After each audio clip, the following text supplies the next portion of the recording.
हम अखन अहाँ सबके एकटा जे छै से चैतावर सुना रहल छी, अहाँ सब सुनू, जेहन लागत तेहन कहब, ठीक ने?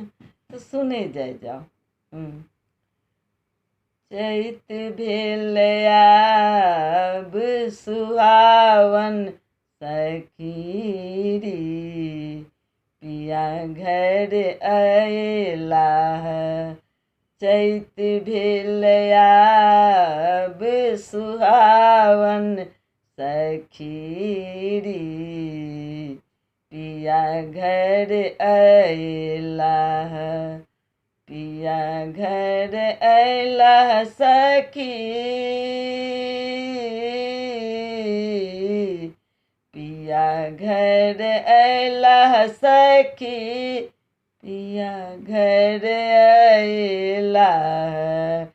चैत भेल आब सुहावन सखी रे, पिया घर अयला।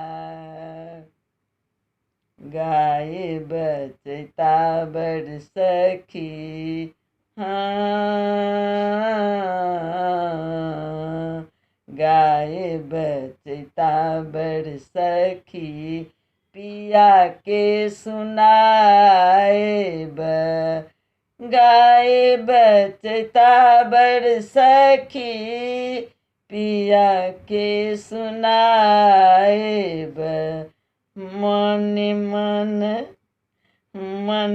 मन हम हूँ लजाएब सखी रे, पिया घर अयला। मन हम हूँ लजाएब सखी रे, पिया घर अयला। चैत भेल आब सुहावन सखी रे, पिया घर अयला। चैत महीना सखी, चैत महीना, चैत महीना, हाँ, चैत महीना सखी, अति मन भावन। पवन बहे अछि पावन सखी रे, पिया घर अयला। चैत भेल आब सुहावन सखी रे, पिया घर अयला। फागुन बितलै सखी, रंग खेलाई में। फागुन बीतलै, फागुन बीतलै, रंग खेलाई में। चैत में गावे कोयलिया सखी रे, चैत में गावे कोयलिया सखी रे, पिया घर अयला।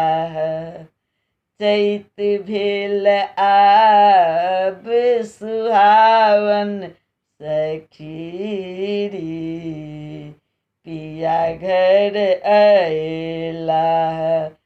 रचना सविता दासक,